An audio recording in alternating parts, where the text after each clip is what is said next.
Hello everyone, myself Deepika Prajapati from Computer Department and welcome to all of you in our today's video lecture series of FOSD subject Fundamental of Software Development. So let's start. Today we are going to discuss about unit number 3 of the FOSD subject is Software Project Management. सो आज हम discuss करने जा रहे हैं chapter number 3 of the FOSD subject software project management. So how we can manage the software project. So following this step for the managing of software project. तो first of all we have to do make a plan about project. हमें सबसे पहले क्या करना चाहिए, तो हम जो भी प्रोजेक्ट ले रहे हैं उसका सबसे पहले प्लान बनाना चाहिए. प्लान बन जाने के बाद हम क्या करेंगे, उसी प्लान के बेस पे हम लोग वर्क प्रोसेस स्टार्ट करेंगे. So first of all we have to make a plan for the project management. The first step for the project plan management is make a plan depends on our project management. Whenever our project plan is completely ready, then work process start based on the plan. हमारा plan जो create किया हुआ है according to project management में, वो prepare हो जाने के बाद हम लोग क्या करेंगे, उसका वर्क प्रोसेस स्टार्ट करेंगे, उसमें वर्किंग करना स्टार्ट करेंगे. It means first step plan, second step do, and then हमारा कम्प्लीटली प्रोजेक्ट रेडी हो चुका है तो हम क्या करेंगे, उसको चेक करेंगे और then finally act of the project management. So this all process is according to our software project management planning. So whenever we implement any project, then we have to first of all make a plan of the project, then start the working process of the project, then check your project and finally act of your project. Okay, so let's start here. First of all, responsibility of software project manager. तो यहाँ पे हमारा first topic है software project manager की क्या क्या responsibility हो सकती है. So let's start. Which type of responsibility of software project manager. So यहाँ पे हमारा पहला टॉपिक है सॉफ्टवेयर प्रोजेक्ट मैनेजर की क्या क्या रिस्पॉन्सिबिलिटी हो सकती है. So first, software project manager take overall responsibility of steering a project to success. जो मैनेजर है जिसने रिस्पॉन्सिबिलिटी ली हुई है सॉफ्टवेयर प्रोजेक्ट की, वो ओवरऑल रिस्पॉन्सिबिलिटी ले लेगा ताकि कम्प्लीटली जब तक हमारा प्रोजेक्ट सक्सेस नहीं हो जाता तब तक वो पहले से लेकर लास्ट तक टोटली रिस्पॉन्सिबिलिटी अपने सर पर लेगा. It means that software project manager take the overall responsibility of steering a project to be success. Second step, the responsibility and activities of project manager is large and varied. So जिस manager ने responsibility ले रखी हुई है वो responsibility and activity of the project manager is a very large and varied of the system of our project. The job responsibility of project manager ranges from invisible activities like building up team morale to highly visible customer presentation. So manager also take the responsibility for the project proposal writing, project cost estimation, scheduling and project staffing etcetera so and so. So यहाँ पे मैं आपको एक example देती हूँ. कोई भी एक प्रोजेक्ट ले लेते हैं, सपोज़ हम टीम वर्क का प्रोजेक्ट लेते हैं. सो जब भी हम टीम वर्क का प्रोजेक्ट लेते हैं तो ऐसा तो नहीं है कि सभी लोग जो हुए हमारी टीम में एंटर हुए अभी जो हमने एक टीम बनाई हुई है प्रोजेक्ट कंप्लीट करने के लिए, उनमें शायद 10 लोग हैं. तो ऐसा नहीं है कि जो 10 लोग हैं वो 10 के 10 लोग सभी के सभी अपनी तरह से काम तो कर ही रहे हैं, लेकिन उनका भी एक मेन लीडर होगा. तो 10 में से जो एक मेन लीडर है उसने रिस्पॉन्सिबिलिटी ली हुई है कि हमारा जो प्रोजेक्ट जब तक कंप्लीट नहीं हो जाता तब तक वो लीडर है वो अपने अंडर में जो 9 पर्सन है वो भी, और वो खुद एक शामिल है वो भी, वो 10% की रिस्पॉन्सिबिलिटी खुद अपने सर पर लेगा. और फिर वो क्या करेगा, अपनी टीम के जो भी लोग हैं उन सभी लोगों को वर्क अलॉट करेगा। सभी लोगों को वर्क अलॉट करने के बाद वो क्या करेगा, सभी लोगों का वर्क अलॉट करने के बाद कौन किस टाइम पे वर्क करेगा उसका शेड्यूल बनाएगा। शेड्यूल बनाने के बाद वो ऑब्जर्व भी करेगा कि ये पर्सन अपने टाइम पे वर्क कर रहा है या नहीं कर रहा है। तो वो सभी का सभी रिस्पॉन्सिबिलिटी ओनली वन पर्सन, हम जो इसे अभी लीडर बोल सकते हैं, तो वो पर्सन जिसने अपने सिर पर सारी रिस्पॉन्सिबिलिटी ली रखी हुई है प्रोजेक्ट कंप्लीट करने के लिए, तो वो जो पर्सन है वो सारी रिस्पॉन्सिबिलिटी अपने सिर पर ले रखता है, तो वो it nothing but a manager. So we can say as this is our manager, and this manager also take a responsibility for a project proposal writing, then project cost estimation. हमारा project जो हमने start किया है और वो complete होने तक हमारा प्रोजेक्ट का मेंटेनेंस कितना होता है, उसका कॉस्टिंग एस्टिमेशन कितना होगा, वो सारा का सारा ऑडिटिंग या अकाउंटिंग या फिर हमारा मेंटेनेंस है उसका डिप्लॉयमेंट है, सारा का सारा वो एस्टिमेट निकालना होता है। वो कौन करेगा, हमारा मैनेजर करेगा। So we can say manager also take the responsibility for a project proposal writing, project cost estimation, उसका शेड्यूल क्रिएट करेगा, और जो हमारे टीम के स्टाफ है उस स्टाफ को जो वर्क अलॉट किया हुआ है वो काम ठीक तरह से कर रहा है या नहीं कर रहे हैं, वो सारा का सारा ऑब्जर्वेशन भी करेगा। So this is our responsibility of software project manager. Next, so here this one is our the round symbol figure for our software project manager. So this is our SPN stands for software project manager. वो हमारा project है उसको maintain करेगा, manage करेगा। So this is our the criteria decided by project management and that is taken by only and only one person, and we can say this person as our project manager, and last one is management. Okay, next, the activities of manager classify in two major types of responsibility. First of all, project planning. मैंने आप लोगों को पहले ही बोला कि जो भी हम प्रोजेक्ट डिसाइड कर रहे हैं तो उसका हम पहले क्या करेंगे, प्लान। वो सपोज़ हम एग्जांपल ले लेते हैं कि हमें एक घर बनाना है, तो घर हम पहले डायरेक्टली तो क्रिएट नहीं कर सकते। उसके लिए पहले हम क्या करेंगे, प्लान बनाएंगे कि हमें इस टाइप का घर चाहिए, ये डायरेक्शन में हमें ये रूम चाहिए, ये डायरेक्शन में हमें ये रूम चाहिए। तो पहले हम क्या करेंगे, थिंकिंग करेंगे। थिंकिंग करने के बाद हम पेपर वर्क पे हमारा प्लान क्रिएट करेंगे, और प्लान क्रिएट करने के बाद हम जो घर बनाने वाले हैं उसकी वर्क प्रोसेस स्टार्ट करेंगे। तो सेम लाइक हियर ये भी ऐसा ही कुछ बोल रहे हैं कि हमारा जो प्रोजेक्ट हम जो स्टार्ट करने वाले हैं उसका two major types of responsibilities है। कौन सी है, तो पहले प्रोजेक्ट का प्लान बनाओ। So first of all we can make a plan of project. तो हमें पहले क्या करना चाहिए, प्रोजेक्ट का प्लान बनाना चाहिए। सो first of all project planning. So project planning involve estimating several characteristics of project and then planning the project activities based on the estimate made. Then following activities include in our project planning, first of all estimation, then scheduling, then staffing, then risk management and miscellaneous plan, and this all include in our project planning activities. So we can say as these are covered by our project planning consist of the following activities: estimation, scheduling, staffing, risk management and miscellaneous plan. Okay, so for example हम घर का ही ले लेते हैं। Suppose हमें एक घर new create करना है, हमें एक नया घर बनाना है।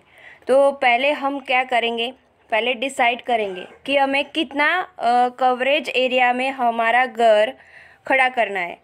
उसके बाद हम जो उसका क्राइटेरिया डिसाइड करने के बाद कितने रूम चाहिए हमें घर में, उसका पूरा का पूरा प्लान क्रिएट करेंगे। तो पहले से लेकर हमारा घर जब तक कंप्लीट नहीं हो जाता, वहाँ से पहले से लेकर लास्ट तक का पूरा हम एस्टिमेशन निकालेंगे। एस्टिमेशन मीन्स हम उसका अराउंड कितना होगा, उसका कॉस्टिंग, खर्च, मेंटेनेंस, वो सब कुछ हम एस्टिमेशन में निकाल देंगे।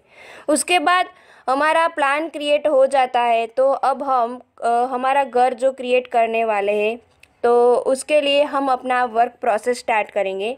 तो उसके लिए हम पहले क्या करेंगे, उसका शेड्यूल क्रिएट करेंगे कि आज हमें घर का यहाँ से प्लान शुरू करना है क्रिएट करने के लिए। तो पूरा का पूरा शेड्यूल करेंगे कि आज हम ये करने वाले हैं, कल उसके दिन दूसरे दिन के बाद हम ये करने वाले हैं, उसके बाद ये हम करने वाले हैं। तो सारा का सारा हम शेड्यूल कर लेंगे। उसके बाद स्टाफिंग है। तो घर जो है वो एक पर्सन से तो खड़ा नहीं हो सकता, उसके लिए पूरी टीम होनी चाहिए। तो जितने भी मेंबर है तो घर में आप सभी लोगों को पता है कि इलेक्ट्रिशियन है तो उसका पोर्शन अलग आएगा, वायरिंग का पोर्शन जो है वो भी इलेक्ट्रिशियन कर देंगे, हमारा जो प्लम्बरिंग का है वो अलग तरह से करने वाले हैं। उसके बाद जो हमारा घर में मैशन है तो वो मैशन भी अपना अपनी तरह से काम करेगा। तो वो सारे के सारे स्टाफ मेंबर है रिगार्डिंग अवर जो हमें न्यू घर करने के लिए हमने अलॉट किया हुआ है, ये सभी के सभी मेंबरों को वो अपनी अपनी तरह से काम करेगा। तो वो हमारा क्या है, staffing rules of our project management. Then next risk management. तो हम जो अभी हमारा घर कंप्लीट करने वाले हैं उसमें क्या क्या हमें प्रॉब्लम्स आ सकती है, कौन कौन सा रिस्क हमें लेना पड़ेगा, तो उसको भी हमें मैनेज करना पहले से ही मैनेज करने के लिए कुछ सोच कर रखना पड़ेगा कि यदि हमें एट ए टाइम घर क्रिएट करने में ये रिस्क आ सकता है तो हम उसको एट ए टाइम कैसे मैनेज कर सकते हैं। तो उसके लिए भी हम रिस्क मैनेजमेंट पहले से सोच कर रखेंगे।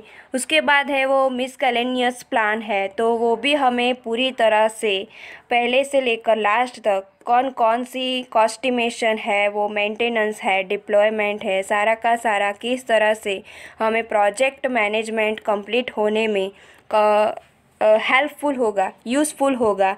सो वो सारा का सारा ये एक्टिविटीज़ है वो कौन कवर करेगा, हमारा पूरा का पूरा पहला मेजर जो हम कह सकते हैं types of our project management वो है हमारा project planning. So that's why we can say as a two major types of responsibility and that is here one our first major types is project planning. So project planning involve estimating several characteristics of project and then planning the project activities based on the estimation made. Okay, and these all activities covered by our project planning consist of the following these all activities.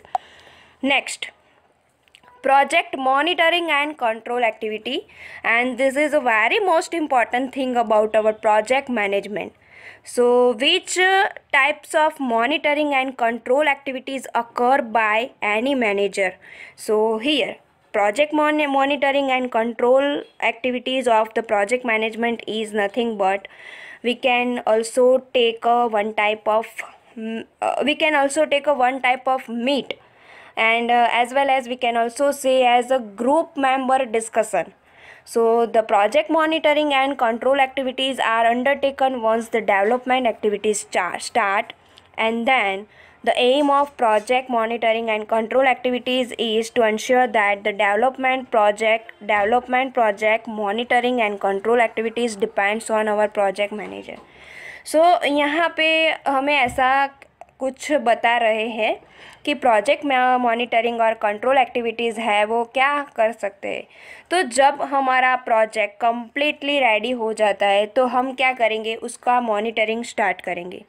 So monitoring start करने से पहले हम क्या करेंगे, हमारी जो पूरी की पूरी टीम है उसको पहले हम otherwise we can also say as a group discussion, हमारी टीम के जो भी मेंबर हैं उनको एक जगह इकट्ठा करेंगे और उसकी पूरी की पूरी टीम के अंदरों अंदर हम कुछ डिस्कस करेंगे।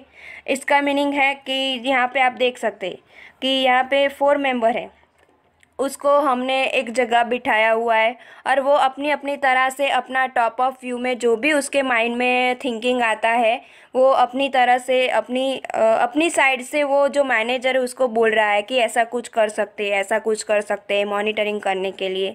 तो हम क्या करेंगे, हमारी प्रोजेक्ट मॉनिटरिंग जो सिस्टम है उसको कंप्लीट करने के बाद जो हम मॉनिटराइजेशन करने वाले, सपोज़ हमारी जो यूट्यूब चैनल है, आप सब लोगों को पता है कि हमारे यूट्यूब चैनल का भी मोनिटराइजिंग होना शुरू हो जाता है जब हमारा 1000 या उसके ऊपर हमारे जो सब्सक्राइबर होते हैं वो कंप्लीट हो जाने के बाद हमारा जो व्यू है उसका व्यू भी मुझे बहुत सारा आइडिया तो नहीं है, लेकिन इतना आइडिया है कि 1000 सब्सक्राइबर और कुछ व्यू भी होता है। तो वो इतना कंप्लीट हो जाने के बाद हमारी जो यूट्यूब चैनल है उसका भी मोनेटाइजेशन शुरू हो जाता है। तो वो मोनेटाइजेशन शुरू हो जाने के लिए हम पहले क्या करेंगे कि उसको एक हमारी जो भी टीम है यूट्यूब की, तो यूट्यूब की टीम जो होती है वो उन्होंने पहले डिसाइड किया होगा कि इतना कुछ आ जाने के बाद हम यूट्यूब चैनल जो है जिसका भी उसका ऑनर है उनका हम मोनेटाइजेशन के लिए अलाउ कर सकते हैं।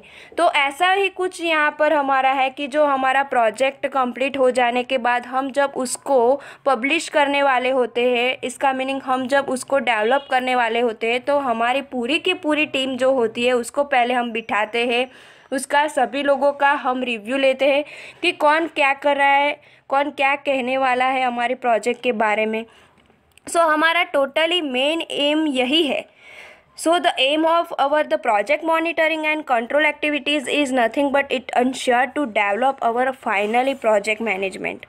So हम पहले यहाँ इस तरह से जो मैंने फिगर में आपको दिखाया है कि पहले हम सभी के सभी लोगों को बिठाते हैं और उसका जो रिव्यू है वो लेते हैं और उसके बाद हम मॉनिटरिंग और कंट्रोलिंग एक्टिविटीज़ करना शुरू करते हैं। Okay, and then skill required in project manager, जो हमारा मैनेजर है उसमें कौन सी स्किल रिक्वायर्ड होनी चाहिए।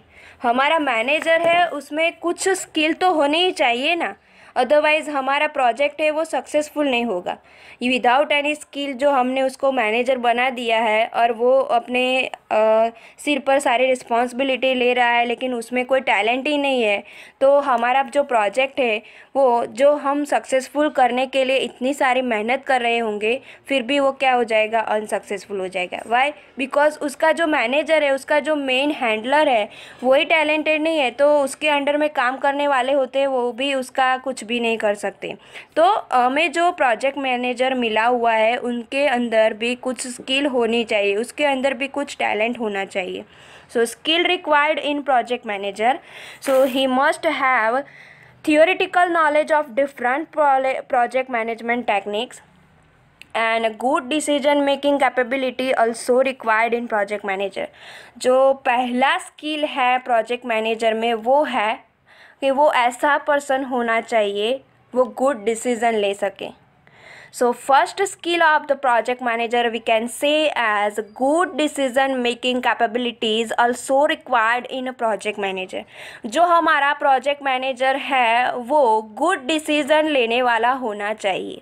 Second thing, he should be client representative and has to determine and implement the exact need of the client and capable of understanding and discussing the problem with customer।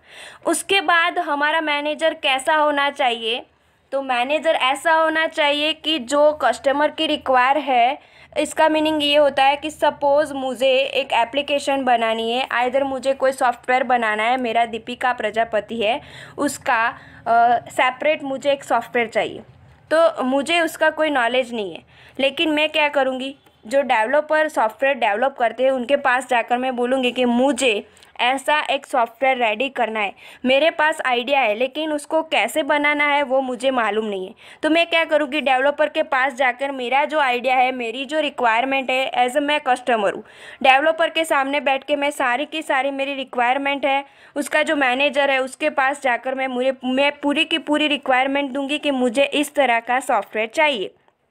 तो मेरे जो software requirement मेरी जो है वो manager को पूरी तरह से अंडरस्टैंड होनी चाहिए। वो मैनेजर है वो अंडरस्टैंड हो पाएगा और वो अंडरस्टैंड हो जाने के बाद अपनी टीम को बुलाएगा और अपनी टीम को भी वो कम्युनिकेट करेगा कि हमारे पास ऐसा कस्टमर आया है और उनको ऐसा सॉफ्टवेयर चाहिए। तो जो मैनेजर होता है उसके पास अंडरस्टैंडिंग की जो स्ट्रेंथ होती है वो अच्छी होनी चाहिए। It means that he should be client representative, so वो क्लाइंट के सामने अच्छी तरह से रिप्रेजेंटेटिव कर सके, ऐसा होना चाहिए। Has to determine and implement the exact need of client and we can also see as it's capable of understanding and discussing the problem with each another customer. Okay, then he should have a team leadership skill, so the project which is divided into different person are managed well and completed as per schedule, and he should have the experience in the related areas of developing project. so जो ये सारी skill है वो project manager में होनी चाहिए.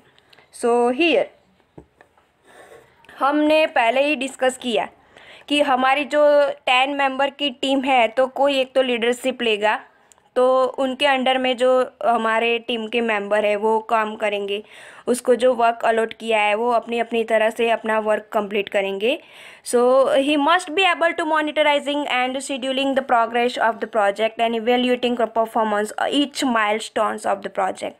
सो here one आप लोग देख सकते हैं इन फिगर में, तो बिटवीन में लीडरशिप है, तो लीडरशिप के अंडर में क्या होगा, तो वो टीम वर्क होगी, मोटिवेशन होगा, कंपेटेंस होगा, स्किल्स होगा, रिस्पॉन्सिबिलिटी होगी, कम्युनिकेशन होगा, पावर होगा, सपोर्ट होगा. वो लीडरशिप है जो मैनेज करने वाला कोई एक पर्सन है, उसके पास ये सारी की सारी स्किल होगी. कौन कौन सी, उसको टीम वर्क कैसे करवा सकते हैं, उसके बाद मोटिवेशन स्पीच भी वो खुद देगा ताकि जो उनके अंडर में काम करने वाले लोग हैं वो वेरी एक्साइटेड होकर काम करें. उसके बाद कंपेटेंसी होगी, उसमें ऐसा कोई टैलेंट होगा, कोई स्किल होगी. उसके बाद रिस्पॉन्सिबिलिटी, उसके सिर पे बहुत सारे रिस्पॉन्सिबिलिटी हो सकती है.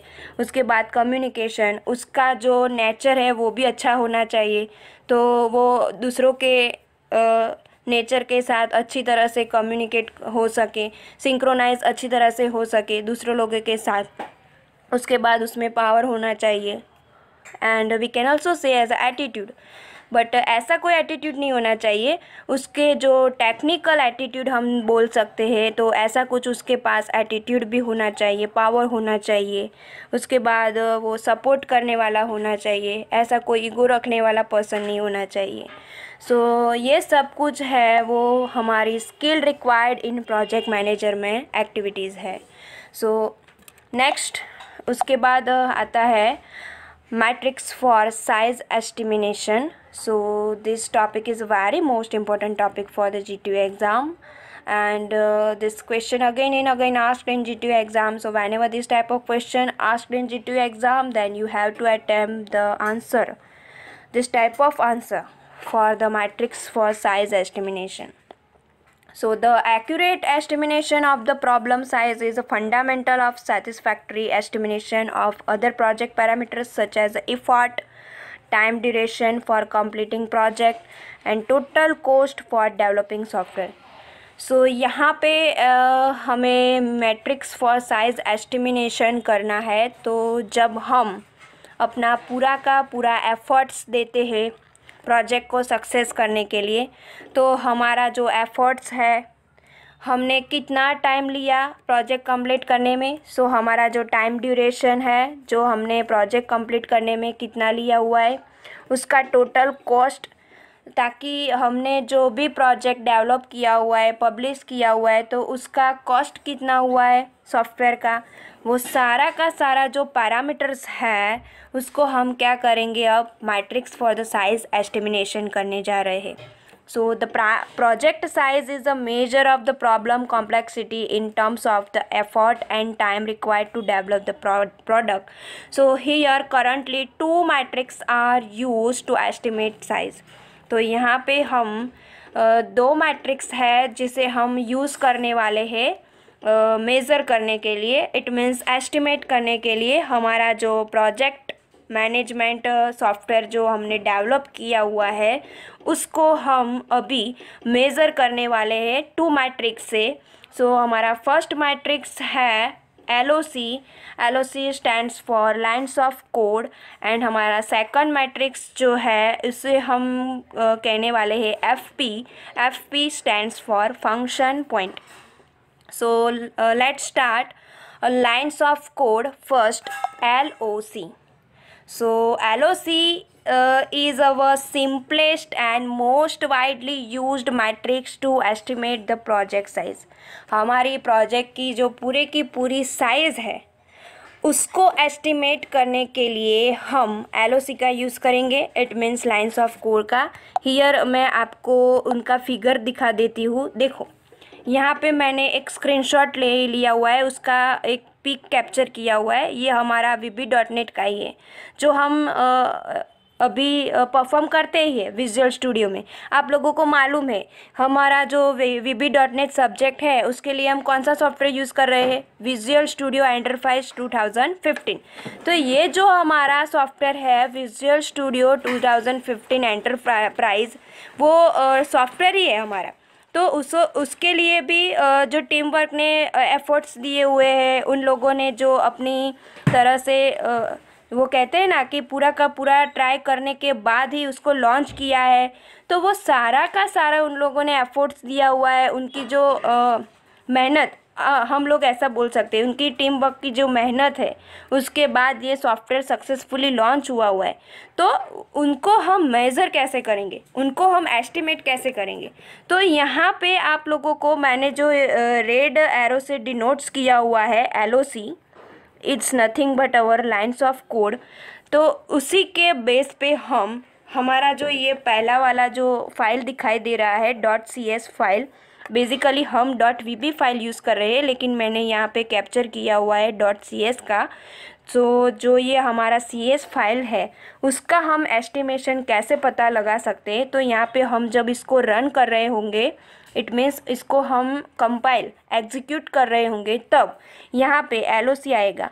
इट मीन्स उसका एस्टिमेशन जो हमें पता होना चाहिए वो हमें कहाँ पे दिखाई देगा?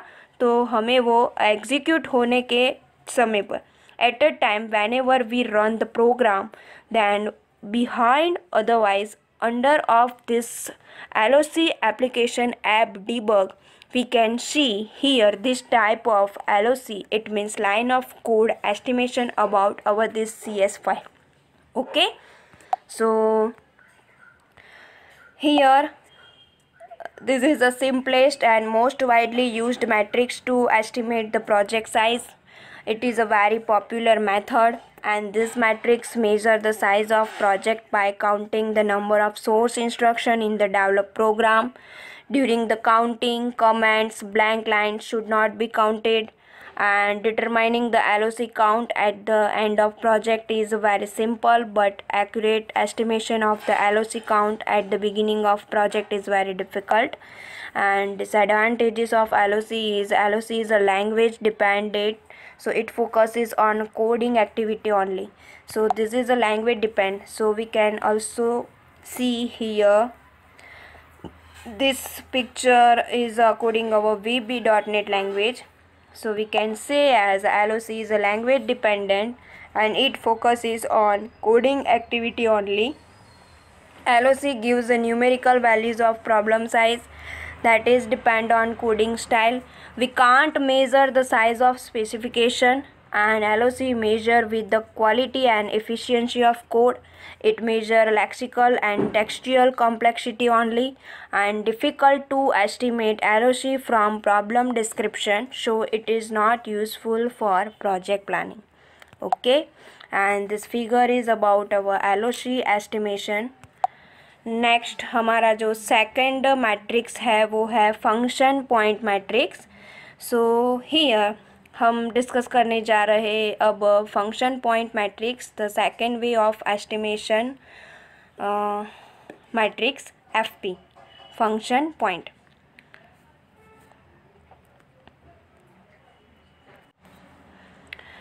So the function point matrix overcomes many of shortcoming of LOC matrix. So जो LOC में हमें disadvantage मिल रहा है उसको overcome ये हमारा जो second matrix है वो देता है function point. So we can say the function point matrix overcomes many of the shortcoming of the LOC matrix.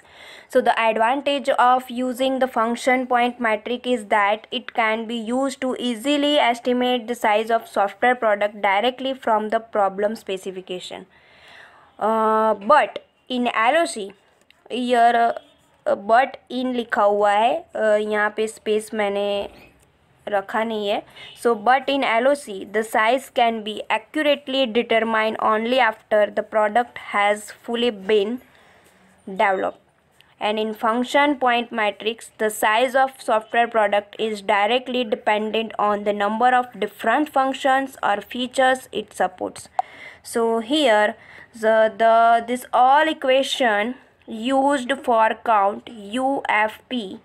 So here UFP is nothing but the inputs of function point.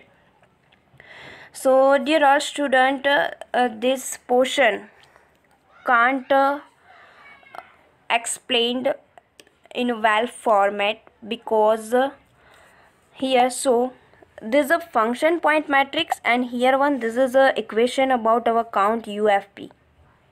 But ये वाला जो हमारा portion है इसको हम proper explain नहीं कर सकते बिकॉज़ यहाँ पे हमारा जो इक्वेशन दिया हुआ है अकॉर्डिंग टू हमारी जो टेक्स्ट बुक है उनमें से मैंने लिया हुआ है, लेकिन टेक्स्ट बुक में हमें जो ये इक्वेशन दिया है उसका जो बेस होना चाहिए वो बेस नहीं था. सो ये वाला इक्वेशन आपको याद रखने की कोई ज़रूरत नहीं है बिकॉज़ उसका कोई बेस नहीं है.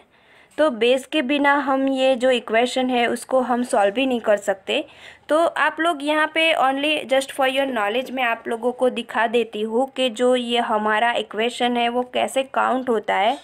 सो हमारे पास यहाँ पे कोई बेस नहीं है इसलिए मैं आपको एक्सप्लेन वेल फॉर्म में नहीं कर सकती हूँ, लेकिन हाँ आपको मैं इतना ज़रूर बता सकती हूँ कि हमारे पास यदि कोई प्रोजेक्ट कंप्लीट हो जाता है और हम उसको मैट्रिक्स यहाँ पे हमने जो एफपी यूज़ किया हुआ है फंक्शन पॉइंट उसको यूज़ करके हम एस्टिमेट कर रहे हैं तो ऐसा इक्वेशन हम यूज़ कर सकते. सो यूएफपी का स्टैंड्स फॉर होता है अनएडजस्ट फंक्शन पॉइंट. सो यहाँ पे हमारा जो अनएडजस्ट फंक्शन पॉइंट है वो कितने नंबर का होता है इनपुट, जो भी हमारा नंबर इनपुट होता है उनको हम 4 से मल्टीप्लाई कर देंगे. So number of inputs multiply by 4 plus number of output multiply by 5 plus number of inquiries multiply by 4 plus number of, यहाँ पे आप देख सकते हैं थोड़ा सा अल्फ़ाबेट्स है वो अप में आ चुका है तो कोई बात नहीं, मैं आप लोगों को बोल के अंडरस्टैंड करवाती हूँ. number of files number of files multiply by 10 and number of interface multiply by 10, and this all the equation parameters used for count UFP, it means unadjusted function point. So ये वाला जो equation है यहाँ पे हमारा UFP का वो once again यहाँ पे मैं वेल फॉर्म में डिस्क्राइब इसलिए नहीं कर सकती क्योंकि हमारा यहाँ पे कोई प्रोजेक्ट का बेस नहीं है. लेकिन आप लोगों को कोई भी ऐसा बेस आपको एग्ज़ाम में ऐसा कभी नहीं आएगा कि आप लोग ये प्रोजेक्ट दिया हुआ है और उसका आप एफपी काउंट करो. आपको एग्ज़ाम में ऐसा ही क्वेश्चन आएगा, explain 2 matrix estimation method for project management. So whenever this type of question ask like explain 2 matrix of project management, then you have to write only and only this type of equation to count UFP. Okay, so UFP is equals to number of inputs into 4, number of outputs into 5, number of inquiries into 4, then number of files into 10, then number of interfaces into 10. Okay, so the different to count the UFP unadjusted parameters function point are number of inputs, outputs, inquiries, files and number of interfaces. Okay, next this is our function point FP analysis, and here give the advantages and disadvantages of our function point. So it is not restricted to code, it is a language independent, it is a more accurate than estimate LOC. We can have the measure from the specification that can't be done with LOC. And disadvantage of function point is it ignore the quality of output, it is fully oriented to traditional data processing system, and it doesn't take into account the algorithmic complexity of software.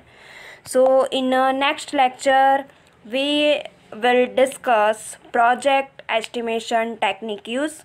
So now In this lecture, we have already done about two metrics. First, LOC and FP. It means function point and lines of code. Then here, skill required in project manager, monitoring and controls activities of project. Then responsibility of our software project manager. So dear all student, आप लोगों को कोई भी doubt है तो आप हमें Google classroom में कमेंट कर सकते हो. अदरवाइज़ हमारा जो सब्जेक्ट का व्हाट्सएप ग्रुप भी हमने क्रिएट किया हुआ है, उसमें भी आप कोई भी डाउट है तो मुझे मैसेज करके बोल सकते हैं. Okay, so I hope you all easily understand about this all topics from this PPT video lecture series. Okay, so once again, this all topic we have already covered in this video lecture series.